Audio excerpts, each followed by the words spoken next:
here, I think that the title of my presentation should be, I forget this thing, Nancy's Take on Women's Ordination, especially in the Adventist Church. Now, in the New Testament, we know very little about church leadership, male, much less female. Peter as leader is mostly an invention of later centuries. When Christ was on earth, he was the leader, and women followed him. Mary and Martha, the other Mary, Joanna and Susanna. Paul was a missionary, not a leader, much less a boss. We have Phoebe the deacon, Junia the apostle, Priscilla who teaches Apollo. Yes, women were to keep quiet in church and ask questions later. But those were the times long before women could even vote. In fact, men weren't even voting yet. To make matters worse or easier, for the question of women's ordination, the term ordination does not appear in the New Testament. So the matter of women's ordination came later, much later. There is historical evidence, and this historical evidence is the gravestones of women diakonos, deacons, for centuries. And the apostolic constitutions, probably 2nd century, contain a prayer for the ordination of a female deacon. When the church started convents, those were led by women. But by 1200, women leaders, and especially their ordination, had disappeared. Now, let's skip over the centuries and come to our Adventist heritage. We listened to some of this morning. I'm just going to touch on a couple things. There are 3 review articles of the 19th century that I found fascinating.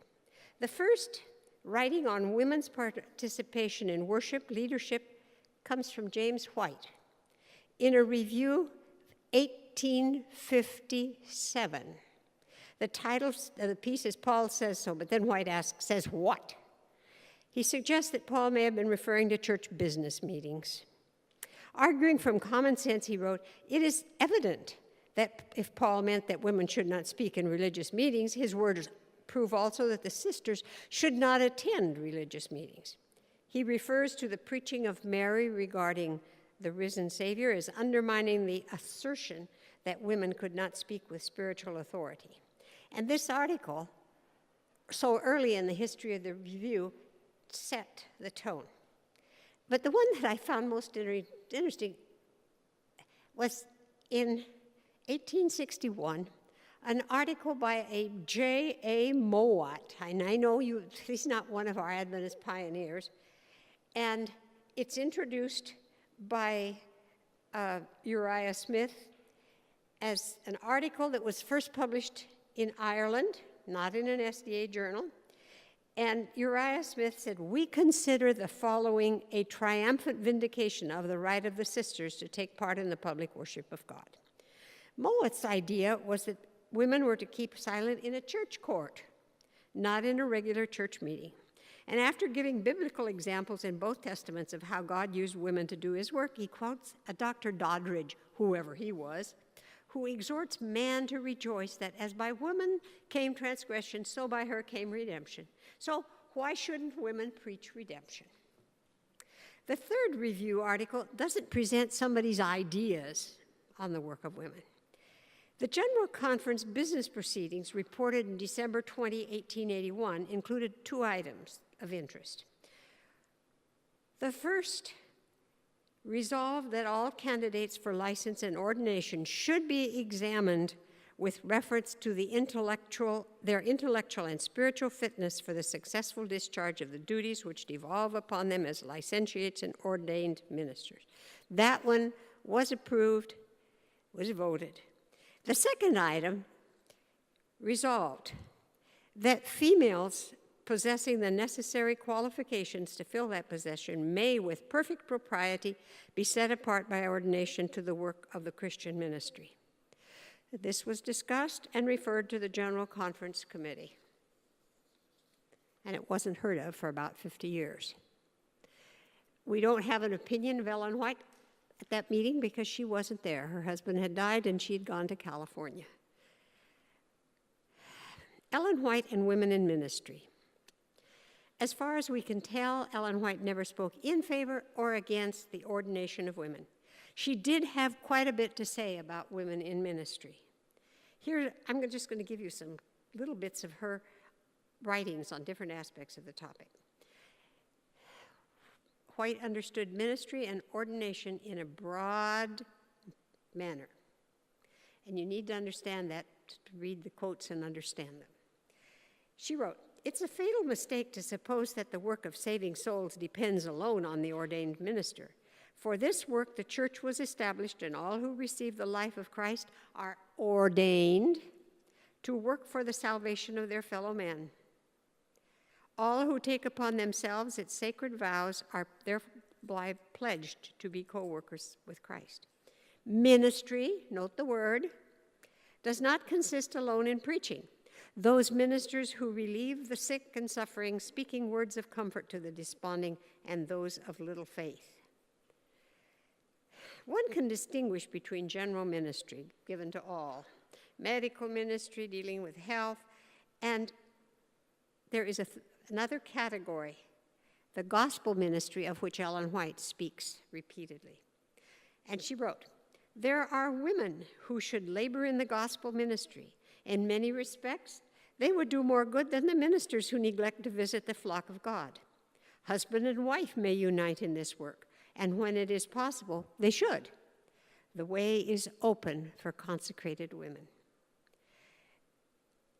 For Ellen White, the spiritual gift of pastoring is given to both men and women. She wrote, "If there's one work more important than another, it is that of getting our publications before the public, thus leading them to search the scriptures. Missionary work, introducing our publications into families, conversing and praying with and for them, is a good work and one which will educate men and women to do pastoral labor." Then she wrote a letter to Brother Johnson. And you can tell from the letter that Brother Johnson was a special case. He had a disposition to dictate and control matters in a local church and had only sneers for the work of women, she wrote. "Jesus is ashamed of you." I don't know. Would you write that about your pastor? And continued on the next page. "It's not always men who are best adapted to the successful management of a church. If faithful women have more deep piety and true devotion than men, they could indeed, by their prayers and their labors, do more than men who are unconsecrated in heart and life." That's a sort of an unfair comparison, but that's what she says. An important quotation needs special consideration. It was written in Australia and appeared in the Review and Herald, July 1895. And people have discussed it and argued about it. "Women who are willing to consecrate some of their time to the service of the Lord should be appointed to visit the sick, look after the young, and minister to the necessities of the poor. They should be set apart to this work by prayer and laying on of hands. Not a hand should be, I skipped a part. Not a hand should be bound, not a soul discouraged, not a voice should be hushed. Let every individual labor privately or publicly to help forward this grand work. Place the burdens upon men and women of the church, that they may grow by reason of the exercise and thus become effective agents in the hand of the Lord for the enlightenment of those who sit in darkness." These women to be ordained, some have said were pastors, but the consequences of what she wrote suggest that she was talking about deaconesses. Later that same year, and this is a quotation, Pastors Corliss and McCulloch of the Australian Conference set apart the elder, deacons, and deaconesses by prayer and the laying on of hands at the Ashfield Church. Some 5 years later, another ordination service was held at the same church, but this time, Willie White was officiating. A third ordination ceremony of deaconesses took place in February or March of 1916. And the president of the Pacific Union Conference cited Ellen White's article as his authority to do this. It's interesting to see that she suggested the ordination of deaconesses. And I remember not that many years ago when we had an ordination service and the elders were ordained, and the women got a corsage. To summarize, I see that Ellen White believed in the participation of women in ministry. She accepted the ordination of deaconesses. However, I really don't find that she suggests the ordination of women ministry. But there were women ministers in her time. I know we looked at the 19th century this morning. I'm just going to mention a few things about the 19th century. Women were active in the church organization. Between 1871 and 1883, 3 of the first 11 church treasurers were women. Between 1852 and 1899, 11 of the 19 editors or co-editors of the Youth Instructor were women. There were also women, besides Ellen White, who preached the gospel. And I would suggest, if you're interested in more of this, that you look at Women in Ministry and the SDA Encyclopedia. I just have 3 that I think are really outstanding. Margaret Caro in New Zealand was a dentist, but she also held ministerial credentials. Of her, Ellen White said, "I am greatly attached to her." I wish I knew more about Margaret Caro. Then there was Hetty Hurd Haskell, who in 1885 attended one of the first SDA schools for Bible instructors in San Francisco. Then she married Haskell and worked as a Bible instructor and a trainer of Bible instructors in America, England, South Africa, and Australia. Ladies, it pays to know who you're going to marry. Anna Knight, a Southern black woman, took nursing at Battle Creek, went to India for 6 years, and returned to Atlanta to work for the blacks. She was for 6 years Associate Home Missionary Secretary for the Southeastern Union, and then she directed the department until her retirement in 1945. And that lady had 2 counts against her. She was a woman and she was black, but she did it. So let's get into the 20th century. Bertha Dasher tabulated the number of women leaders in the SDA yearbook for several years. In 1905, for example, 20 of 60 conference treasurer positions were held by women. Women know how to handle money, don't kid yourself. Kit Watts further noted, the number of women heading conference departments was even more remarkable. In 1915, approximately 2/3 of the 60 educational department leaders and more than 50 of the 60 Sabbath school department leaders were women. Now, I didn't make a PowerPoint of this, but all of you can see a hump. And the hump occurs in 1915 when Ellen White dies. And then it's downhill until way at the end, you can see a tiny growth. What happened? Why did the number of women in leadership position do what they did? One important factor was after the death of Ellen White. That, I think, was important. A 1923 policy that indicated in the future home missionary and missionary volunteer secretaries should be selected from those who had experience in evangelism, preferably ordained ministers. The Great Depression also affected the situation. There were fewer jobs, and the men got the jobs. There was also the tremendous emphasis on fundamentalism in Protestant America, which affected the way women were seen. One aspect of the story, I had never heard of it before, but it was in Bert Haloviak's presentation at the Let's Talk meeting. One aspect of the story rarely mentioned today was the participation of the IRS. You know, the IRS does a lot of things to us. They informed the GC that licensed ministers no longer qualified for the same tax benefits as ordained ministers. The discussion with the IRS, between the church and the IRS, lasted some 10 years, and the result was a creation of a separate track of ministry. Women who had held ministerial licenses had them revoked. There was a financial part in this. Had nothing to do with women because they're women. It was money. The question of women's ordination really only resurfaced in the 1960s, leading to a series of consultations from which I've taken notes.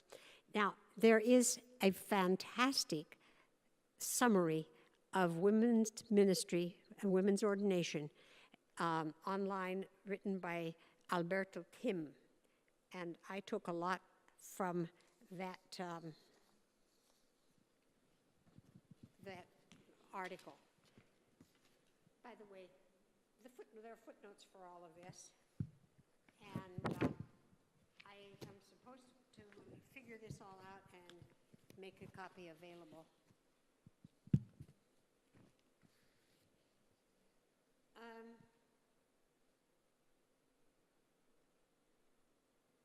In 1968, the Finland Union requested permission to ordain women because those were the people who were doing the pastoring.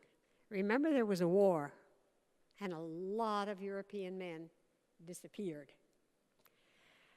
In the States, Josephine Benton was ordained in 1972, becoming the first Adventist female local elder. After her ordination, there were the Camp Mohaven meetings, 1973. The delegates voted that women deacons and elders could be ordained. They also decided that a pilot plan should be formulated, enlisting qualified women to pastoral and evangelistic ministry in selected areas. As evidence is provided by the pilot program, the ordination of women to the gospel ministry be considered, if possible, by the 1975 General Conference. The Mohaven document was submitted to the 1973 Annual Council, which took the recommendation and voted that continued study be given to the theological soundness of the election of women to local church offices which require ordination.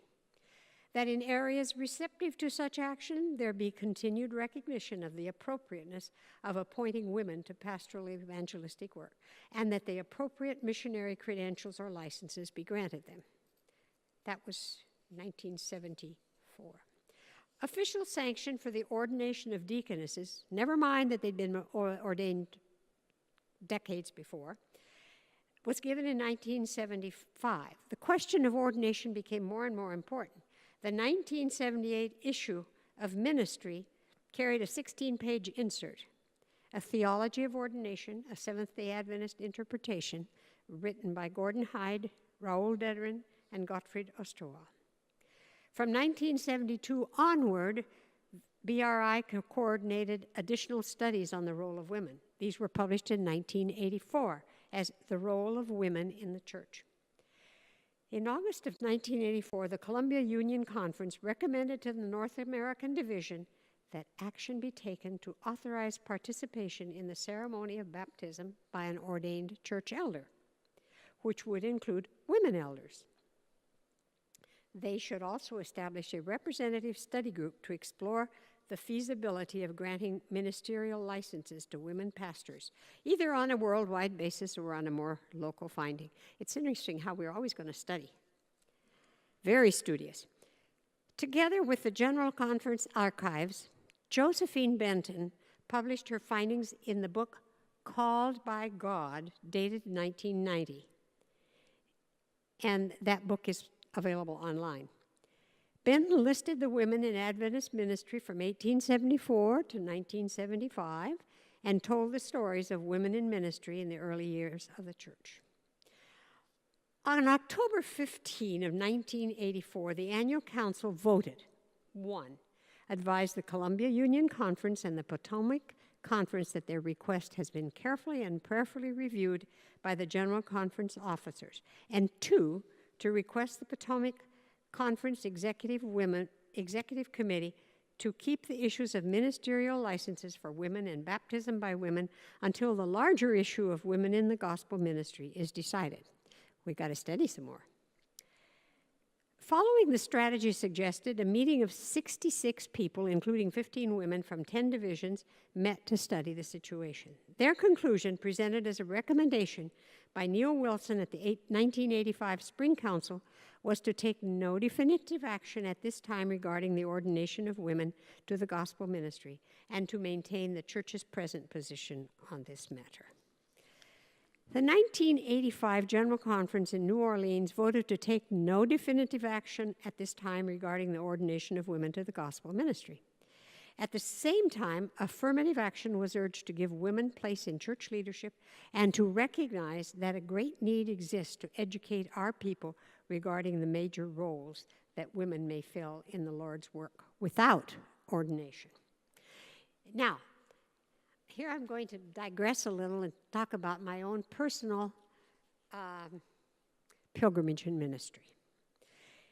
In my early years, I knew and cared very little about women's ordination. Later, my Greek study told me that the word ordination is not a New Testament word. Furthermore, I'm trying to go too fast. I had watched my mother preach and teach, pray and fight for the right with no degree other than her 1928 Loma Linda dietetics certificate. She had no ordination except that from above. In the 1960s, in Argentina, as a mother of two, college teacher, children's Sabbath school leader, and church organist, I had little time to even think about pastoring or ordination. That's what my husband did. The first sermon I remember preaching was in 1968. Werner and I had completed our master's degrees at the seminary, and he was ensconced in his father's farm in southern Chile, writing his PhD dissertation. One week, he was going to preach in the local congregation. And about Thursday, somebody came from the city and said, "We need you to preach in the city church." And he came in from that conversation and he said, "I've agreed to preach in town. You'll preach here." Whoops. I don't remember what I talked about. It was a done deal, so I had to accept. We had church, and when we got through, the dear brethren shook my hand warmly. Thank you so much. Okay. Then it was lunchtime, and Werner got back from the city church, and we sat down to eat, and he turned to his mother and he said, "Mommy, how did Nancy do?" I wondered what I'd done wrong. I asked my husband, "Ask your mother, see if you can find out what was wrong." The next day he cornered her and said, "Mommy, you didn't sound too enthusiastic about Nancy's sermon." "Oh, but it was a wonderful sermon." "Then why did you say what you did?" "I didn't want her to be proud."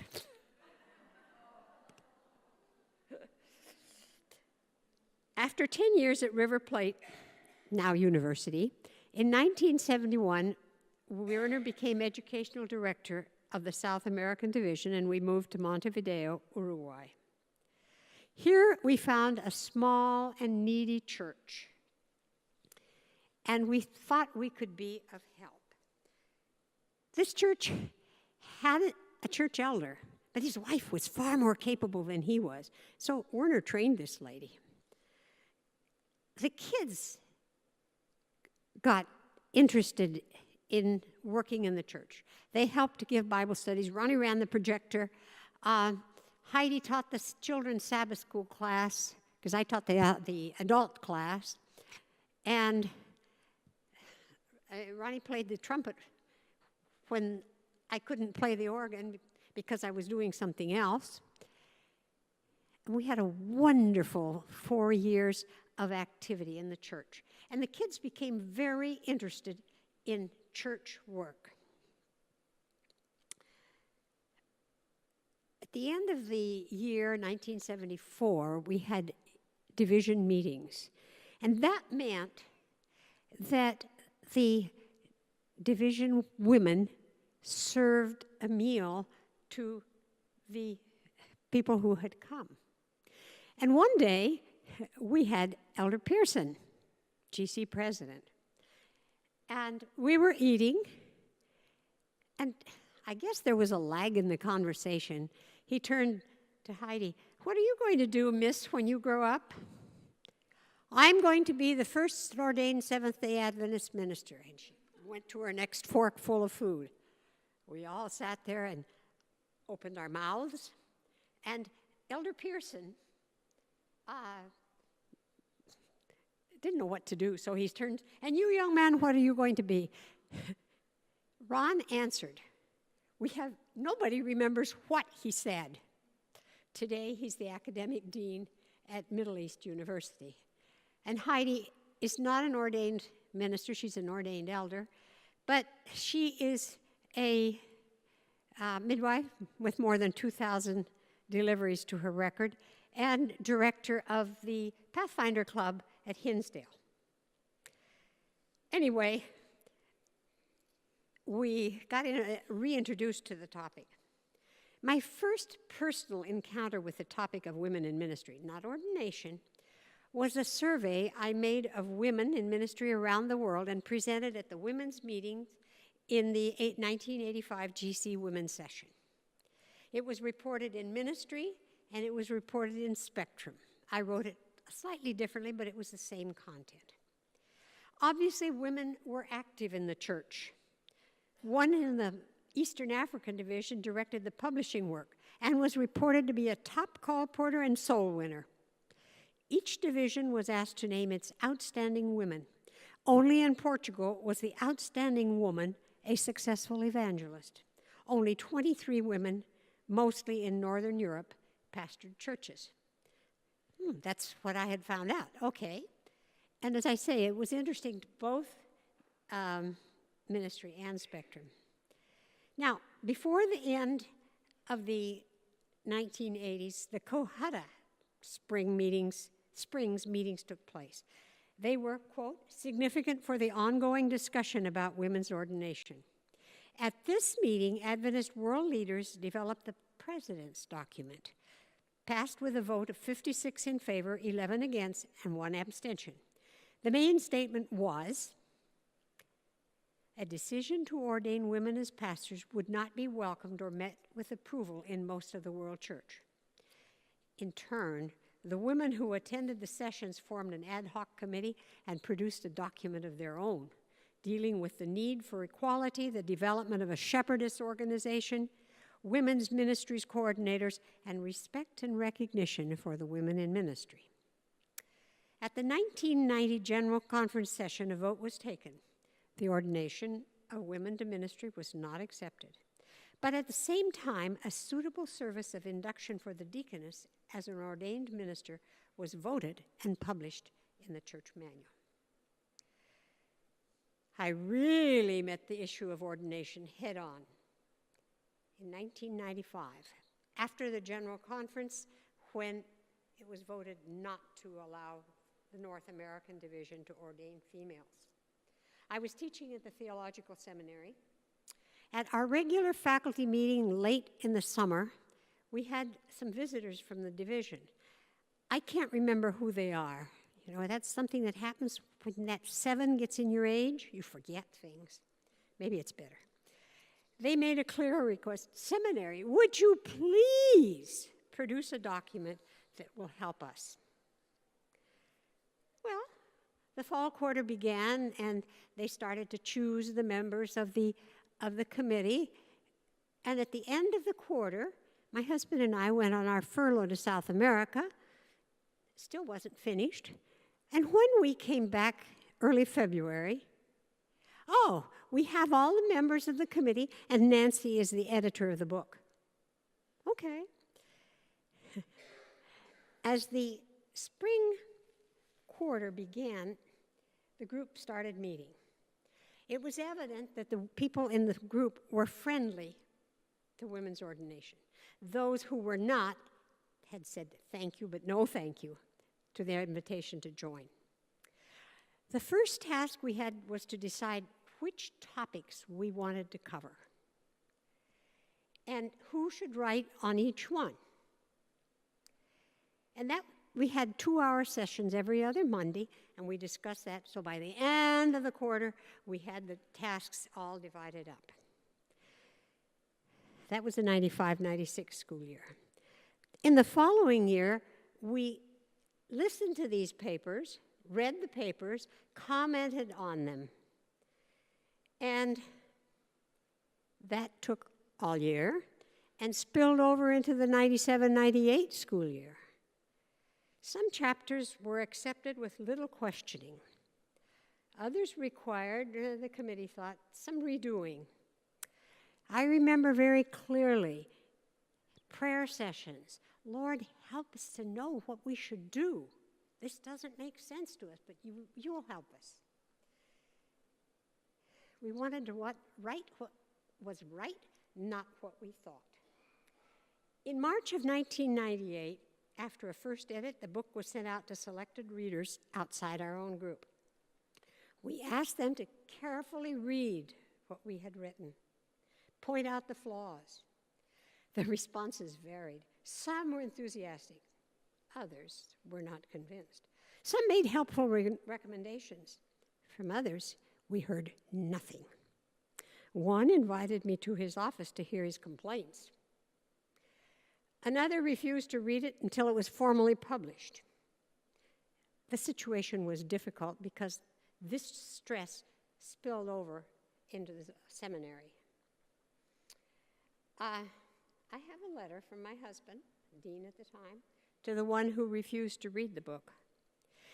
My husband offered to have him come, for where he was retired, to campus and have an open session about it. And he even said, you and your wife can come and stay at our house. No meeting ever took place. Women in Ministry came out, finally, late in 1998. The book carries the imprint of Andrews University, but it was made financially possible by a $4,000 gift by a donor who believed in the ordination of women to the ministry of the Seventh-day Adventist Church. Thus, it was possible to give the book to many who otherwise would not have it. I read on the Andrews University Press that the book is out of print, but I see the copies here. I don't know, copies for sale. It's worth getting. Women in Ministry came out, finally, late 1998. Dated in the year 2000, I have in my files, and I found it as I prepared this topic, a letter from the dean to the students. He said, you might be confused at the publication of Prove All Things, a response to women in ministry, to refute women in ministry. He admitted in that letter that the seminary had not taken an official position. There had been encouragement for women to come to the seminary to train for ministry. And the letter went on. As a church, we have always tried to describe our beliefs and practices with great clarity, but we have learned to live with some ambiguity in certain areas, such as the human nature of Christ, proper Sabbath observance, the necessity of Christian education, and health reform, where full consensus has been hard to reach. We may not agree with the ones who believe or act differently, but we still consider them as sisters and brothers. That letter noticed the differences of opinions already in the early church. Peter concentrated on ministry on Jews, and Paul went to the Gentiles. To end, the dean encouraged students to identify their presuppositions before arriving at conclusions. I'm reluctant to speak of those who opposed the ordination of women at the seminary. Their main opposition was based on the headship of men from creation. God made man first, therefore man is the head of everything. They wrote books, made presentations, and one of them sat me down in my office and read me the Riot Act. One of the most vocal opponents has since lost his credentials over improper moral conduct, so his ideas don't mean much to me. The issue of women's ordination came up again in early 2010. Elder Jan Paulsen, then GC president, sent to the divisions a letter asking 2 questions. 1, to what extent does the church in your division endorse and encourage women in various roles of leadership, ministry, and service? How does the church in your division practice the consecration or ordination of women to such positions? Would the ordination of women to ministry be an option for you? And 2, in what ways might the mission of the church in your division be negatively impacted if provision was made for other areas of the world field to ordain women in ministry in situations where this is believed to advance the mission of the church in these areas? At an April 6, 2010 meeting, Paulsen reported that only 3 of the 13 divisions responded saying either that they were ready to affirm women in ministry by the process of ordination or that significant parts of their division would do that. 8 divisions said they would not ordain women, and the people in their part of the world would be negatively affected. Consequently, Paulsen said the ordination of women would not be considered at the Atlanta 2010 GC. Thus it was, but that did not keep 2 divisions, North America and Trans-European, the most vocal about having women ordained for ministry, from insisting. In response, General Conference officers sent out a document pleading for unity. Nevertheless, the Pacific Union, home to us, and Columbia Union conferences went ahead with their own plan. The Trans-European Division requested permission to ordain women pastors. The GC begged for unity, specifically at the annual council of 2012. At that time, the GC appointed the TOSC, a Theology of Ordination Study Committee, with appropriate division representation. In 2013, the group produced a consensus statement on the understanding of ordination among SDAs. That was their first step. Then papers were presented at 4 meetings about different aspects of ordination, and they were looking at it from the biblical, theological point of view, not historical, not social. And they came to a vote. And interestingly, it was not for and against. There were 3 groups. There were 40 votes pro-ordination. There were 22 votes pro-headship, but willing to consider the ordination of women pastors. And there were 32 votes against women's ordination based on the headship of men. Interestingly, the last paragraph of their 126-page report ended with a vote to affirm that in spite of the differences of opinion on the subject of women's ordination, the members of the Theology of Ordination Study Committee are committed to the message and mission of the Seventh-day Adventist Church as expressed through the 28 fundamental beliefs. So this report was taken then to the General Conference session in San Antonio. The vote was preceded by a pro-women's ordination speech by Jan Paulsen and a contra speech by Ted Wilson. After short speeches made by anybody who could manage to get to a microphone, the vote was taken. And those who voted in favor, 977.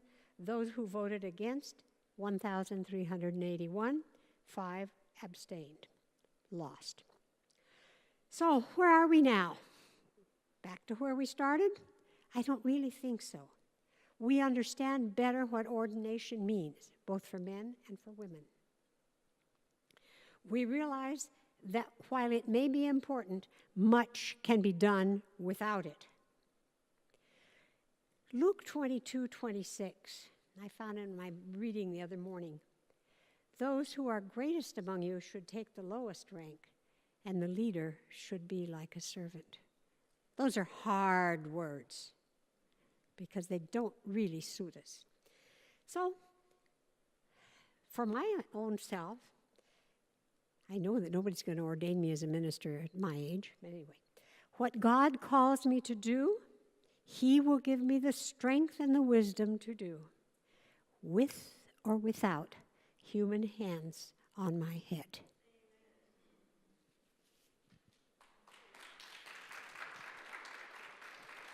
Oh, let me,